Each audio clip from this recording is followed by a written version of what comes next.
He did not want the congregation thinking his fiancée's cousin was a porn star. Jasper snorted, loudly. Jasper did everything, loudly. He was not secure enough to believe that anyone would pay him attention unless he made himself unavoidable. Arsehouse, maybe. I've seen clips on YouTube, mate. It's porn. We've got to order it. No. No, it's not porn. Or no, we shouldn't order it. Gideon said that they censored half an hour from the final version, but you can still get it uncut in the States.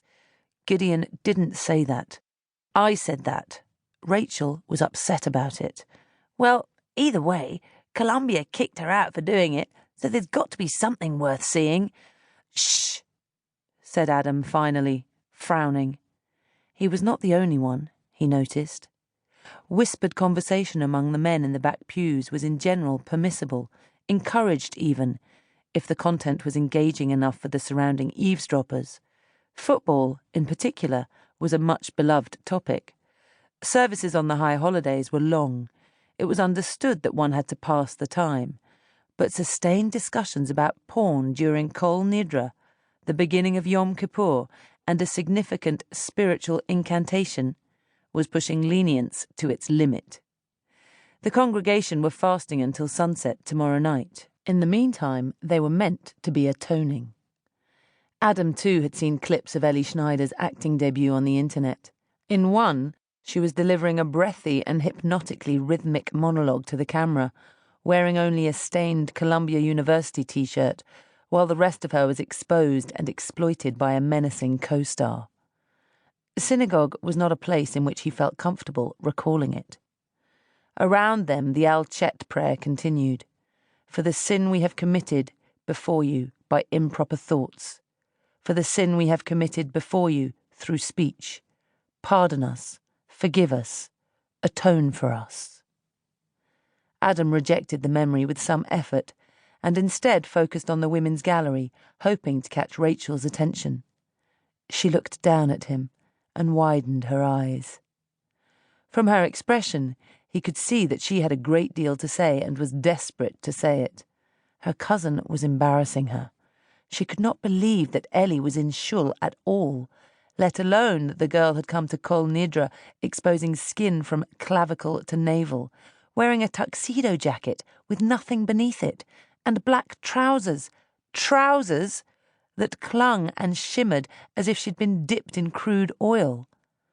Adam needed little more than a glance to understand Rachel's signalling, for the subtle contractions of her lips and the arching of her dark brows were a language long mastered.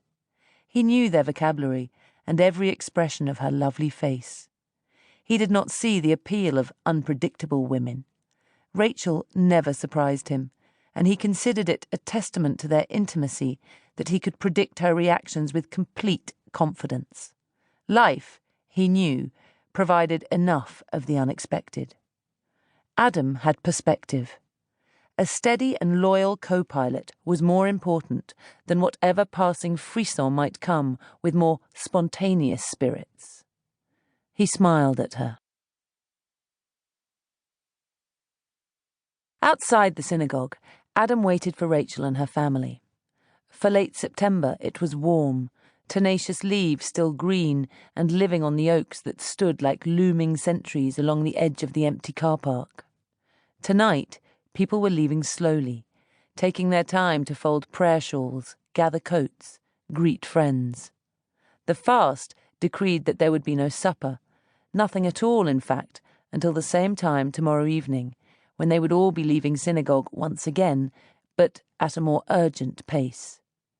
Tonight, they would have to be sated with spiritual, or at least social, sustenance.